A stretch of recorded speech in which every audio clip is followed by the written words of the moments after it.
astral projection's a really easy one. When you're dealing with levitation, it's like astral projection. It's kind of like doing it and then grounding yourself again, doing it and grounding yourself again, doing it and grounding yourself, and building that up so much that it like builds like a force around you. It's kind of like an Avatar when he builds that air thingy, and he's sitting on it. I've only gotten close to that in very deep states of sleep, because I think the reason I can't literally levitate is because they put like they put me down. They put me down with like a heavy like tranquilizer, and so I can't sustain that connection. So the closest thing I get to is when I fall asleep. And goddamn, if I'm floating in the sky while I'm sleeping, I ain't gonna fucking know. So I know for a fact, because of that drug and because of what they did to me and the sound experiment, that I'm not able to fully achieve but I have seen people do it. They got like a few inches out the ground, and I done pissed myself silly. Because like it changes the whole feeling, you know. And like they've been meditating for 30 minutes, bro. You know, this person, he called himself an alchemist too, and he literally took off to Egypt. And like this dude, he was like, okay guys, I've been meditating long enough. And we were all high on weed, right? He's like, I'm going to attempt to float into the sky. And we're like, no! Because we could feel it. We could feel it about to happen.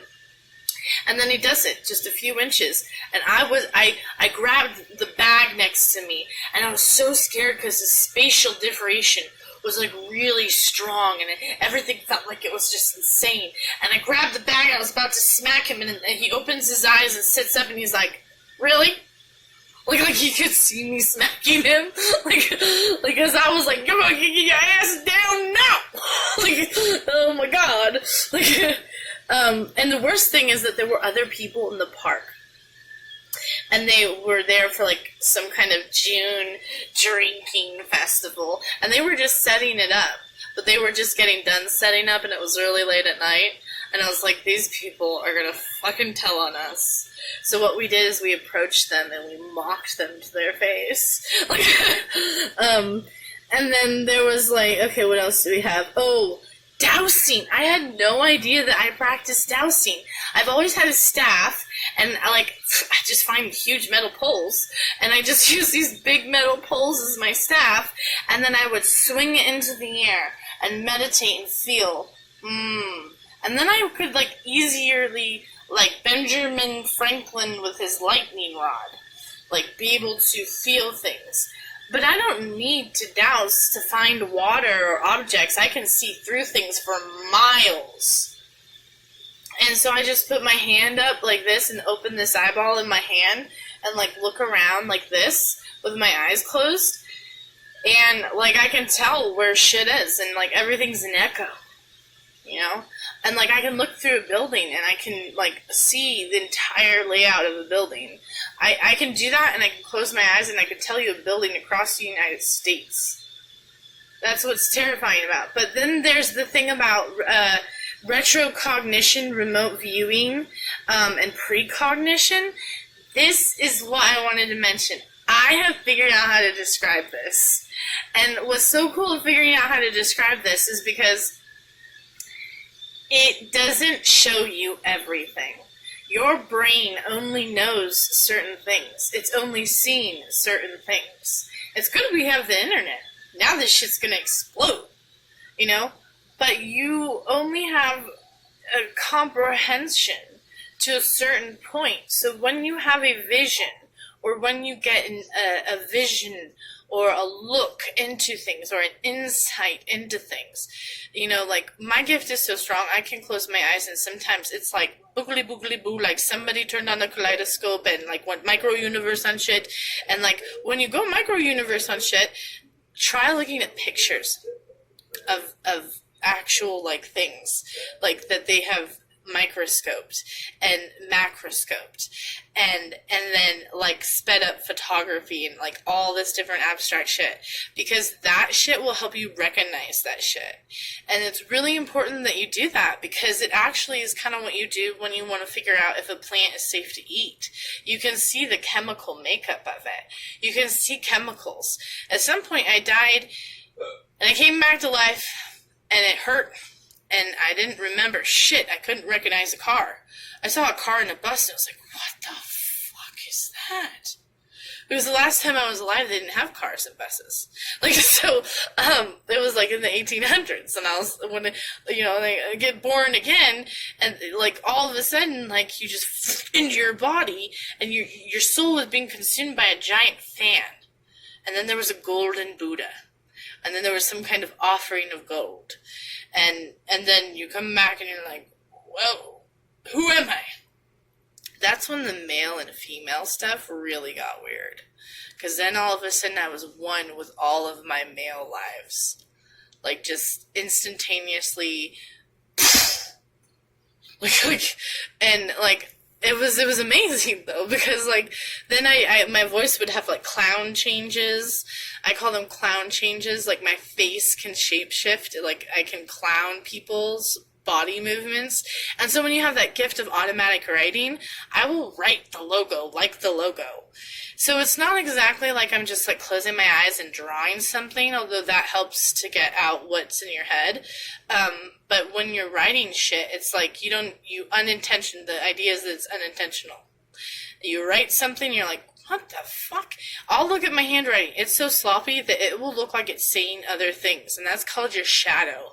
So all of a sudden, I'm trying to write diligence, and it's like dinner. It looks like dinner. Look at the bitch make dinner. That kind of shit, you know? This is just some ginseng green tea with pomegranate and honey.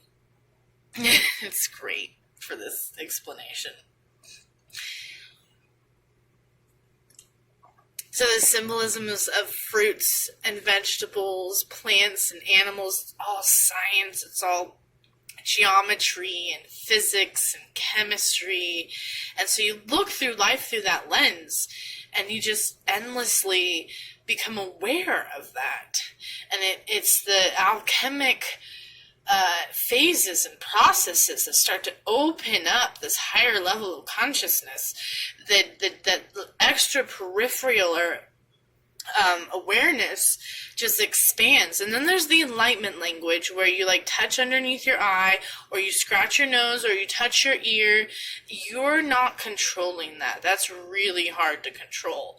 What's happening is your higher self is like you're in a conflict between your own desires, and you're actually expressing things physically without even intending to. And it's a form of anxiety. And so it's interesting because like the Arabs have an AI technology that has begun to integrate the understanding of this, and they're using it in business meetings. I would say that's fucking dangerous, because if any other AIs connect with that AI, then the AIs are going to watch you. And no matter what you say or what you do, your intent will be clear to them. And that makes it like a higher energy extraterrestrial war.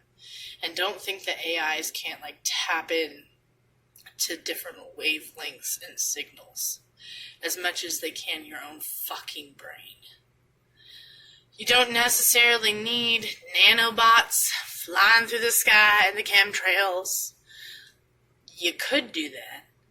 It could clear up the weather. And it could also give, the computers access to you. You don't need to have some kind of serum that puts something in you. Okay, it goes into your arm. It could be nanobots. You don't know. I don't care. I don't give a shit. Do you know how many end of worlds I've seen? I don't give a fuck. But sound and frequency experiments, quantum experiments, even here, with the rods and the things.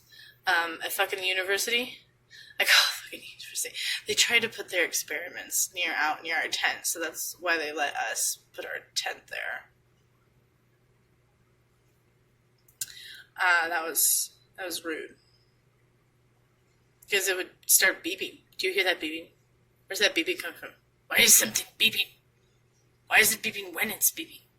What is beeping? And you try to fall asleep and you need that sleep as a homeless person like a motherfucker, that beep dumb gonna drive you crazy. But they need to know because people are disappearing and things are dragging people away and there's like huge ass footprints and like creepy stuff going on near the wash.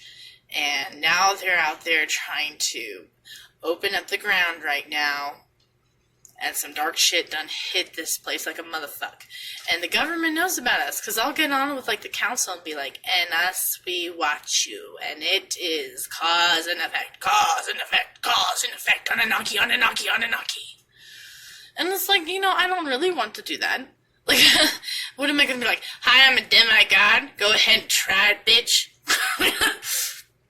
Extraterrestrial senses are for anybody. The explanation of how it feels is important.